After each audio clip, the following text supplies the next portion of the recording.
दुनिया में कुछ रहस्य ऐसे होते हैं जिन्हें पर्दे की पीछे ही रहने देना चाहिए।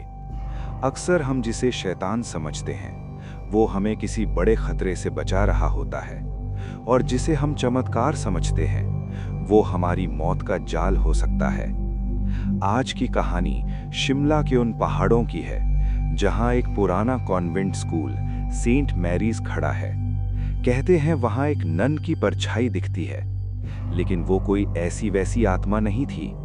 वो एक रहस्य थी जिसे देखने वाला कभी पलट कर नहीं आया। आज आप जानेंगे उस अधूरी प्रार्थना का सच। साल 2024। समीर एक डॉक्यूमेंट्री फिल्म मेकर उस सुनसान कॉन्वेंट पहुंचता है। लोग कहते थे कि 1950 में वहां एक हादसा हुआ था जिसके बाद उसे हमेशा के लिए बंद कर दिया गया। समीर को सस्ती लोकप्रियता चाहिए थी, इसलिए उसने वहां एक रात गुजारने का फैसला किया। भारी बारिश और कड़कती बिजली के बीच समीर उस कॉन्वेंट के भटकते कॉरिडोर्स में कदम रखता है। हर तरफ धूल, पुरानी किताबें और एक ऐसी बदबू थी जैसे कोई चीज सदियों से वहां बंद हो। समीर ने अपना कैमरा ऑन किया। उसे नहीं पता था कि कोई और भी था जो उसके कैमरे के लेंस को देख रहा था। रात के 12 बजे समीर कॉन्वेंट के चैपल यानी प्रार्थना कक्ष में बैठा था।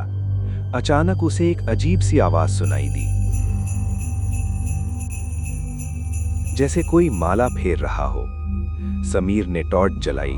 सामने एक दीवार पर एक बड़ी सी तस्वीर लगी थी, एक नन की तस्वीर। उसका चेहरा सफेद कपड़े में लिपटा हुआ, आंखें बिल्कुल गहरी और खाली। समीर को लगा कि तस्वीर की आंखें उसे देख रही हैं। उसने पीछे मुड़कर देखा तो वहां कोई नहीं था, लेकिन जब उसने दोबारा तस्वीर की तरफ देखा तो तस्वीर में नन का चेहरा थोड़ा सा मुड़ा हुआ था, जैसे वो समीर की तरफ मुस्कुरा रही हो। समीर का दिल जोर से धड़कने लगा।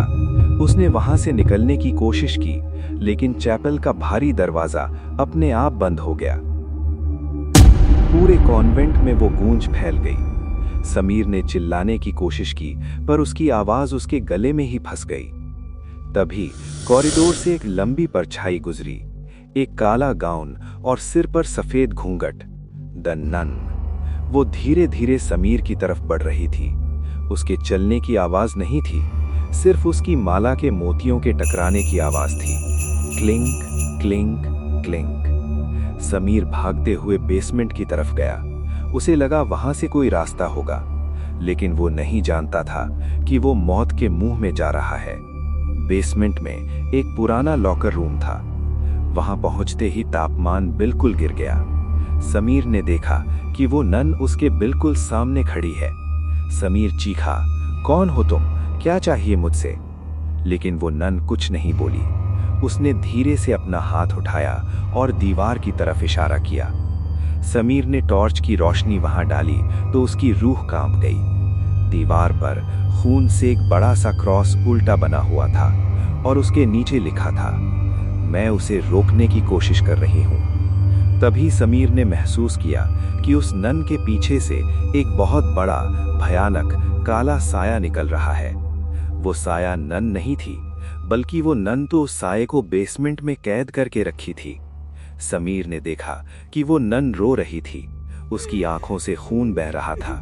वो मौत के बाद भी उस शैतान से लड़ रही थी ताकि वो बाहर न निकल सके। अचानक कॉन्वेंट की सारी खिड़कियां टूट गईं। वो साया समीर को निगलने के लिए आगे बढ़ा, लेकिन नन ने अपनी प्रार्थना जोर से शुरू की। एक ऐसी चीख निकली जो इंसानी नहीं थी। समीर बेहोश हो गया। अगली सुबह गांव वालों ने देखा कि समीर कॉन्वेंट के बाहर पड़ा था। वो जिंदा तो था, पर उसके बाल बिल्कुल सफेद हो चुके थे। वो अब कभी नहीं बोला। लोग कहते हैं आज भी वहां प्रार्थना की आवाज आती है। वो नन आज भी वहां खड़ी है ताकि वो शैतान बाहर न निकल सके। अगर आपको कभी शिमला के उन पहाड़ों में माला के टकराने की आवाज सुनाई दे तो समझ लेना कोई आपको बचा रहा है, या शायद आप मौत के बहुत करीब हैं, क्योंकि अंधेरे में सिर्फ शैतान ही नहीं, अधूरी प्रार्थनाएं भी रहती हैं। रहस्य रात्रि को सब्सक्राइब करें अगर आप अगली रात जिंदा रहना चाहते हैं।